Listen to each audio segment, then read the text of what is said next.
So we know, according to your LinkedIn, that you've held 9 different positions within the company, and you've explained a little bit about Santander's many different areas and projects and how it's expanded over the years. But can you tell us a bit more about the different roles that do exist within the company, and whether you actually know how many different roles there are, or is that an impossible number to tell us? Yeah, that is.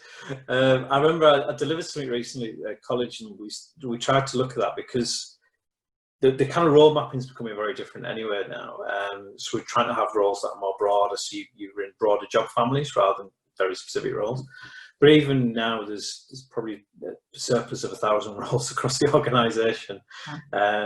So you've got everything from, obviously, all the different roles in terms of the branch network and the contact network that people probably recognise. So you have like your branch manager and the various roles in the branch. I think what the evolution of the roles now is you have far more roles now in analytics and data and artificial intelligence and coding, digital, agile practices. Agile certainly is the buzz kind of piece right now, is how do we work in a more agile way, but what does that actually mean? So roles such as like product owners now exist. So how does someone own a product and own a vision to a product and drive that product forward?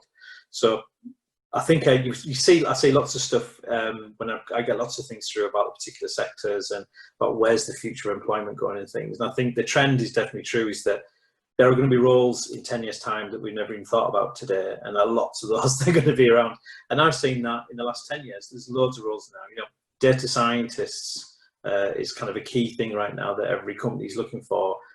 Data is such a big thing right now, like big data and all the different aspects of data are so key. If you go back 10, 15 years ago, we didn't probably look at that skill set in the same way as we do now. So the roles, the flex in the roles is just huge, and it's changing all the time.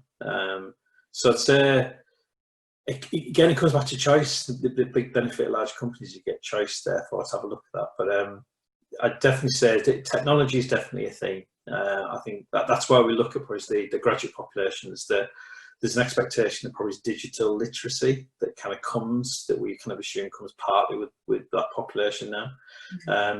But also, I suppose, as well, what we love about the graduates is they bring in just that slightly different view, that mindset and the curiosity. And it's keeping that curiosity all the time as well. That's so important.